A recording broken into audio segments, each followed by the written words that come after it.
Morning everyone, welcome back to the channel, welcome back to the basement. Today we're going to be checking out this is a unique piece, Santa Fe Black Bonnet, custom run from Patch Trains. And I was able to grab this from trains.com, it's trains with a Z, and let's check it out right now on Chris's Trains and Things.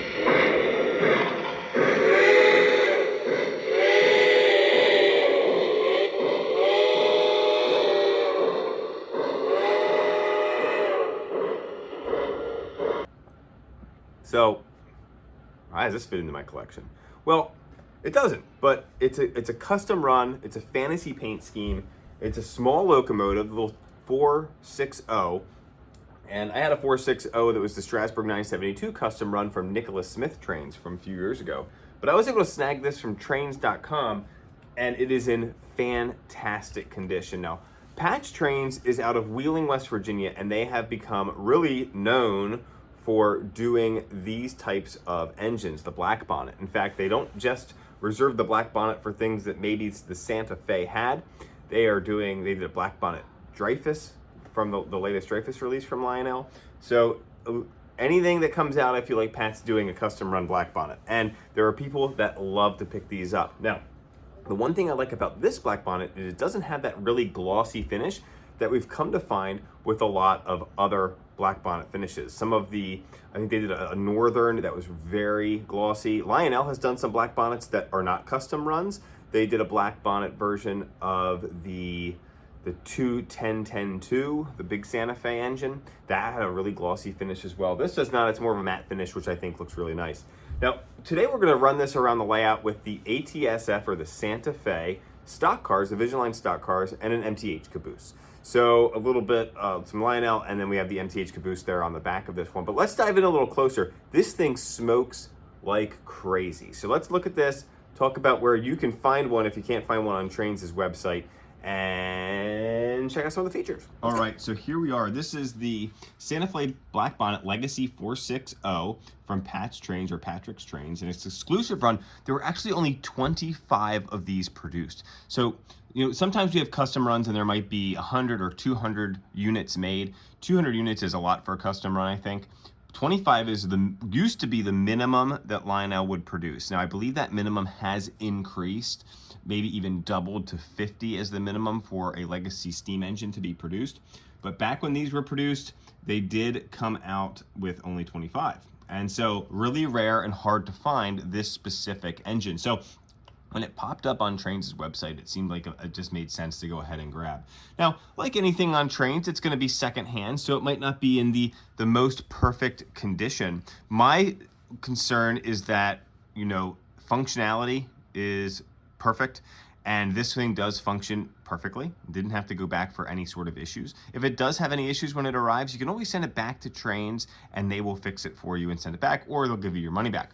Now, sometimes you have some appearance issues as well. I like my engines and my trains to look nice, but you're never going to find the perfect one if it's already been pre-used, unless you know the person that you're buying it from. And Trains picks up big collections, and sometimes these things have been knocked around. This one's in really, really nice condition. The only thing that I've been able to find that would be a cosmetic flaw would be a small chip down here on this step. That's the only thing that I've been able to find. There might be some other things that I just haven't quite seen, but really a small chip down there, probably as this tender was being handled, really not that big of a deal. Now, this is item 2131600. Again, it came out a few years ago when Lionel came out with the 460s. This is sold out on Patch Trains' website. He actually had this listed at $899.99, which he tends to do for his custom runs. He marks them a little bit above MSRP because they do sell. And when you only have 25 produced, they're not going to last all that long. So a really cool locomotive. Now, this does feature 5 different whistles, and we'll listen to all of those. It features whistle steam, which is really cool on a small locomotive like this. And because it's so small, it can navigate all those really small and tight turns and curves that you might have on your layout if you have some restricted space. We do feature simulated coal load in the tender. We've got an illuminated firebox and ashpan glow. We also have a detailed cab interior, so we'll get a peek in at that. It features Bluetooth legacy control, so you can run it from your legacy remote, your TMCC remote. You can run it from the Bluetooth app as well, which is really cool and a great feature to be able to have. One of the things that I really like about these newer legacy locomotives, and not necessarily very new, but newer, is they've got the IR sensor there on the bottom of the tender. And if you have maybe a diesel, they have the IR sensors on them as well, which is really nice. It makes it really easy to program these if you have the IR sensor track, the Lionel sensor track IR sensor in your track. And I have one of those over by my stations, so it makes programming these a breeze, really, really easy. We have bi-color marker lights as well, and LED lighting, a free swinging bell, some other separately applied details. But this is a small locomotive, doesn't have all the bells and whistles. Well, it's got 5 bells and 5 whistles, but you get my point. So that's enough of this. This is not a new model, but it's new to us, courtesy of Trains.com. That's Trains with a Z. If you want to save some money, you can go to Trains' website, use code CTAT at checkout, save yourself $10 on a purchase of $50 or more. Or if you've already used that code, you can go to trains.com/CTAT. That will just take you to their homepage. And if you do any shopping from going to that link and then continuing to do some shopping, it'll actually help support my channel, and we really appreciate that. So if you need something that's been out for a while and you can't find it new in the stores, check out Trains' website. You can also create a wish list on Trains' site, and that is a great way to be notified when something that you're looking for finally arrives in stock. So be sure to do that as well. So thanks again for watching this one, guys. We're going to pull this around with those Vision Line stock cars and MTH caboose. I hope you enjoy this one. Let me know your thoughts in the comments. Take care, guys. Thanks again.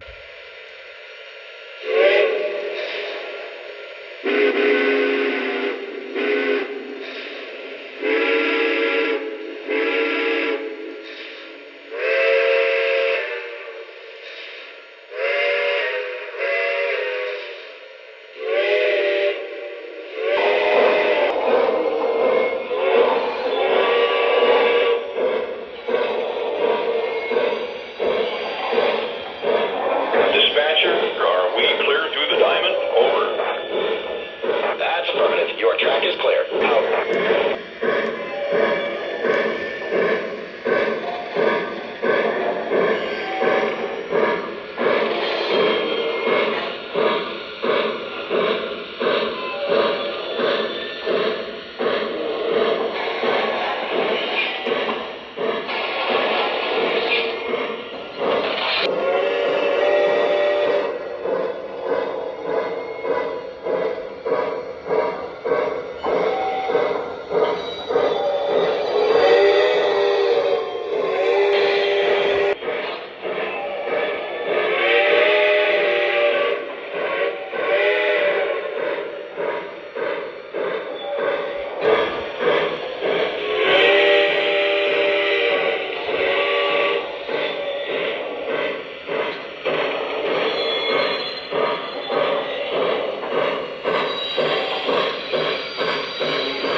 It's time for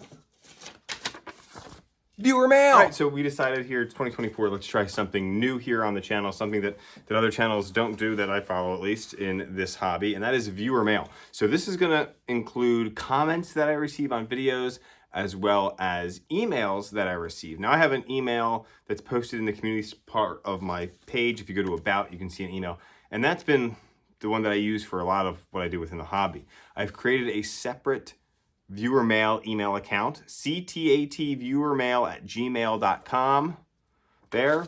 And at the end of every video, we'll have a little graphic that says, you know, check out the viewer mail. If you have a question or something that you want to contribute to the video, you can email it to that viewer mail email account, and then maybe we will get it into a video here at the end. So we're going to start off with some comments since I don't have any emails, since we're just opening this email up. So let's go ahead and dive in, and we're going to highlight a couple comments here today. Some are positive and some are the gruesome reality of dealing with people on the internet. Our first comment here is feedback on a video. This is from Ken Courtney, and you'll see here, this is from my Hobby Shop Hop video to Neely's, and I moved a little too fast in that video. So you can see the comment here. Chris had to stop watching, not because I didn't like the content, just because the camera was too fast. It was making me dizzy. That was not the only comment I got on my Neely's Hobby Shop Hop video about the camera moving too quickly, and I apologize for that. I was in that store, and just when you're in a public space filming, sometimes it's awkward. Actually, most of the times it's awkward. So, that one got the better of me.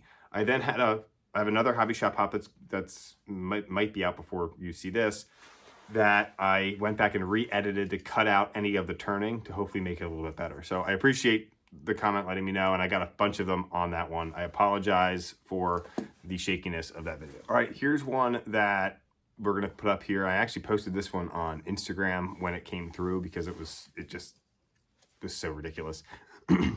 This is Barbecue Thunder 9572 from my Hobby Shop Hop to Iron Horse Trains out in York County. Next time, leave the kid with mom. That's extremely offensive for multiple reasons. One, we're trying to grow this hobby. So I want to include my children. I love them and I enjoy spending time with them. And I get a lot of positive comments on having them with me when we do these types of videos. So that was a dumb comment. It actually has a like. So somebody actually liked that comment, which is mind-blowing to me.